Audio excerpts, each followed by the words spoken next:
Hello folks, my name is Mike Sylvester, and I just wanted to go over a little lecture today, a little talk. I've been talking a lot about stretching, and today I want to talk about two types of muscles. And this is going to be important because if you're designing a resistance training program, especially if you're trying to improve posture, these concepts are very important to understand. Is it for bodybuilders? Not really, but they could help from this as well too. So let's get started. So we talk about two different types of muscles. We got phasic and we have tonic. And I'm going to explain that. Phasic has certain properties as well as tonic has certain properties. The first one I want to talk about is their mobilizers. They basically initiate movement, a phasic muscle, okay?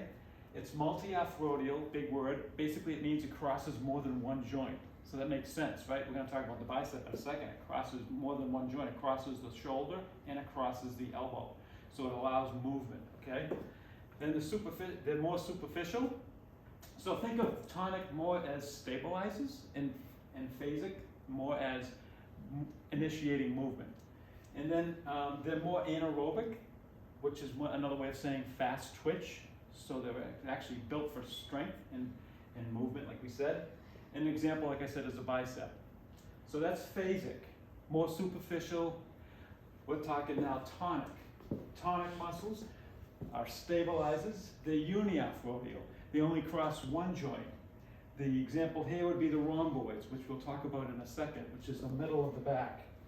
They're deep, which a lot of core muscles are in this system.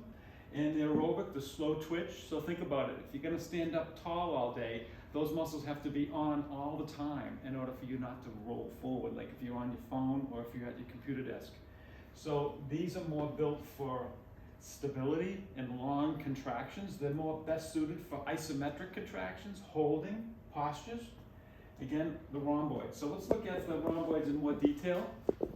So the rhomboids cross only one joint. They go from the vertebral column, from C7, T5 onto, this is the rhomboid major. There's a rhomboid minor we're not going to get into. And this attaches onto the vertebral border of the scapula. Again, it's uniarthrodial, only crosses one joint. Again, that is built more for stability. They have to hold postures for a long period of time. And I'll get into why that's important in a second. And again, they're deep. The bicep, on the other hand, is got two origins. The supraglenoid tubercle, you don't need to know, in the coracoid process, they all come down to the radial tuberosity of the radius of the forearm. So they cross the shoulder joint as well as the elbow joint, so they produce movement.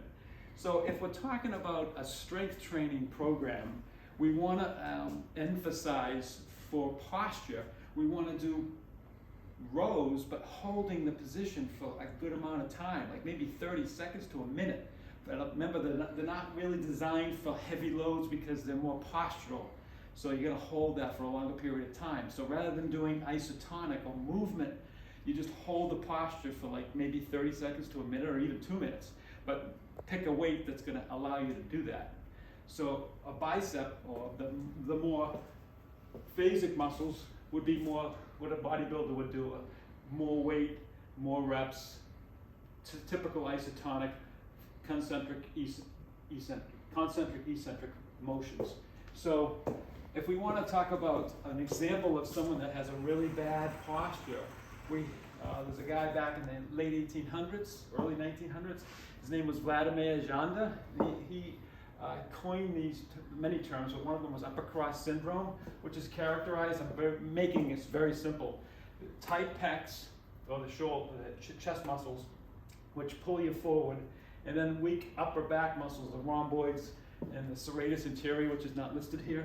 But that would be what I was saying, by holding the posture. You want to hold that so you're not always in that posture all the time. You want to offset the position you're in all throughout the day. This is what the normal person looks like. No, I can't draw stick figures, but I can draw, as most people know, I can draw portraits. But so this is basically what I wanted to talk about today on this.